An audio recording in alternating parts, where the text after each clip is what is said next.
Maayong adlaw mga kabaktas. Pahinumdum lang diha sa balaang pulong sa Dios sa Salmo kapitulo 23 bersikulo 1 ug 6. Ang balaang pulong sa Dios nag-ingon: Ang Ginoo mao ang akong magbalantay, ug walay nakulang kanako. Gipapahulay niya ako sa mga lunhang sibsibanan, ug gitultulan niya ako sa tin-aw nga katubigan. Gilig-on niya ako, gitultulan niya ako sa dalan nga angay kong subayon, tungod og alang sa iyang ngalan. Bisan pag maglakaw ako sa ngitngit nga walog sa kamatayon, dili ako mahadlok, kay nag-uban ka man kanako. Gipanalipdan mo ako, pinaagi sa imong sungkod ug bunal.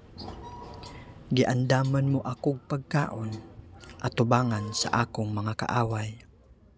Gidihugan mo lana ang akong ulo, ug gipaawas mo ang akong kupa.